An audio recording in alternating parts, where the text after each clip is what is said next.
Hello everybody. Today I'm going to show you how I do the one pass brioche stitch technique demonstrated by Nathan Taylor, Sockmatician on YouTube, and he also has a wonderful podcast on YouTube called Sockmatician that you can check him out at. And a couple of months ago he posted in his demo section the one pass brioche technique, which he demonstrates with one yarn in each hand. So now I'm showing it to you continental style. I did try it one yarn in each hand when I started, and now I have adapted it to be continental style. And today I'm going to show you how I do his technique continental style, and I really love it. In fact, if you can see the little cowl that I did, that was my first attempt using the one pass brioche technique continental style with the pattern by Mercedes Tarasovich Clark. And she also has a craftsy class where she shows you how to do brioche, and that is one of the patterns that you get when you take the craftsy class. Okay, so the first thing that I'd like to point out when I'm doing the continental style brioche, I've selected here a dark and a light yarn specifically for this demonstration. My dark yarn is actually two yarns plied sort of together, which is probably not the ideal way to show this, and I've decided that I'm going to do the knit stitch with the dark yarn, and the left hand yarn is Fisherman's Wool by Lions Brand, and I believe this one, the dark yarn is Nature Spun, which I also got from Craftsy. So all these yarns I did purchase from the Craftsy store, online store. And so the brioche stitch, you can see, is super squishy, and it's identical on both sides, like the pattern is totally reversible. I really like the way the one pass technique works, because you can see that every single stitch will have that shawl that you hear about when you're doing brioche knitting. By the way, I'm featuring a band-aid because it's Star Wars in Montreal. Today is Star Wars. So here's my tribute to the opening of Star Wars. Okay. The other thing that I'd like to recommend is I've got a stitch marker showing me what the right side is for this brioche knitting. Now this is not so important when you're doing two yarns, because one of the yarns is going to be your purl stitch and one of them is going to be your knit stitch. So the right side for my brioche knitting here is going to be the dark yarn, which is my knit stitch. But if you're doing the brioche in the same color yarn, I would suggest that you identify the front side of it, so that when you pick up your knitting, if you're going back and forth or even in the round and it's the same color yarn, you know which side is the right side. And that becomes important when you're knitting. So for me, when I'm knitting with this continental style one pass brioche technique, I keep my knit stitch, the dark color, to the rightmost of my finger and the light color to the leftmost. And this is because I'm going to be knitting the dark ones and purling the light ones. And I want to have the yarn that I purl with right next to the stitches, which makes it easier to purl. The other thing you might have noticed is my needle. I have on the right hand needle, I have the needle the size that I want the stitches to be, because that's what determines the size of your stitch, your right hand needle. But on the left hand side, it is a smaller needle, and it just makes knitting in the round quicker. because you can get your needle into the stitches without distorting your stitches. Also, when you're doing Continental style, I don't know if you're like me, but my purl stitches are slightly looser. You might be able to see it from here on the other side, I'm not sure, but they're pretty even. But they are slightly looser, and if you have that problem where you find that your purl stitches are looser, you might consider having a smaller needle when you're doing brioche back and forth or knitting back and forth as your left hand needle. That way you get a tighter purl stitch on the way back. So the big thing here with Continental brioche, one pass brioche stitch technique is you're always doing the stitch and a yarn over.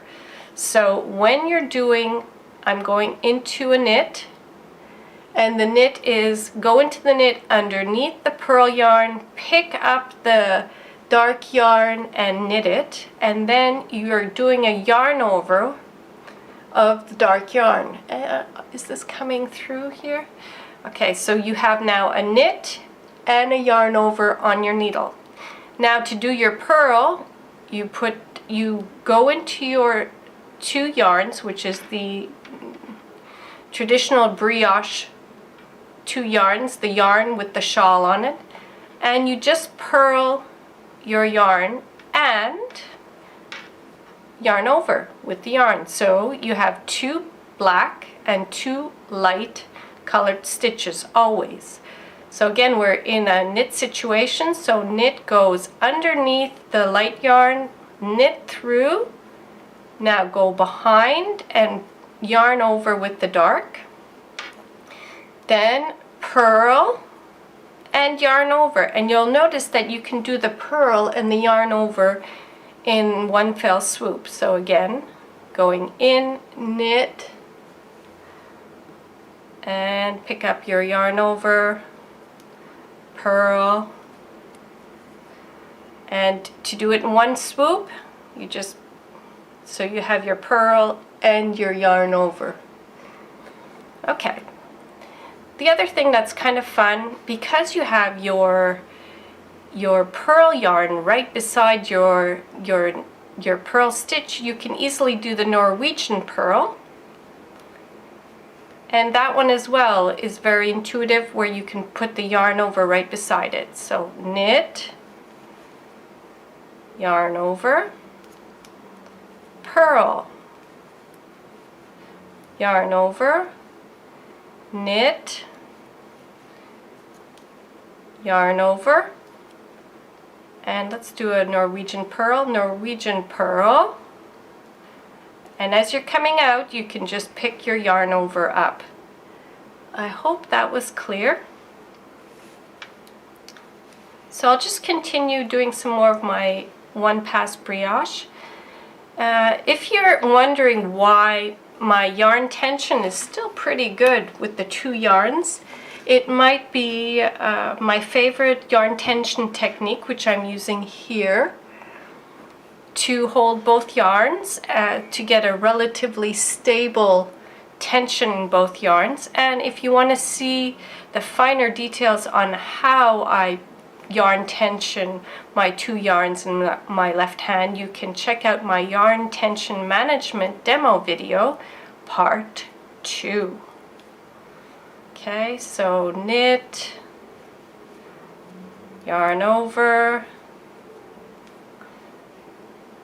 okay, and then, whoops, I've already done the purl yarn over, knit, yarn over, purl, yarn over, knit, yarn over. Let's do a Norwegian purl, yarn over, knit, yarn over, purl, yarn over. Now I'm not sure if you're able to see it, so I'm going to come a little closer to the camera and try to show it as clearly as possible, just so that you get to see it close up. Is this close? Okay, so I go knit, I go underneath, and I pick up the dark yarn, knit, then I yarn over, so you have the knit and the yarn over on the stitch. Then I purl. I'm going to do a Norwegian purl. Come through, and of course you can pick up your yarn over at the same time, going into knit,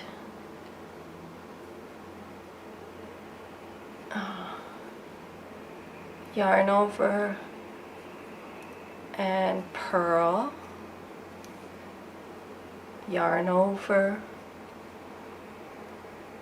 It's hard to keep your fingers out of the way to show you this properly. Knit, yarn over, then go purl, and yarn over, all in one move. All in one move. Is this clear? Knit,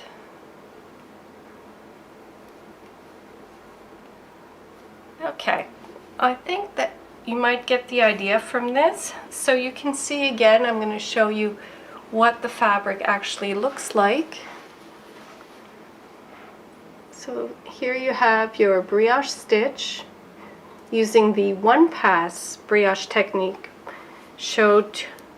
demonstrated by Nathan Taylor, and you can see both sides. I hope you found this helpful, and do check out Nathan's one pass brioche technique where he holds one yarn in each hand. Take care. Bye for now.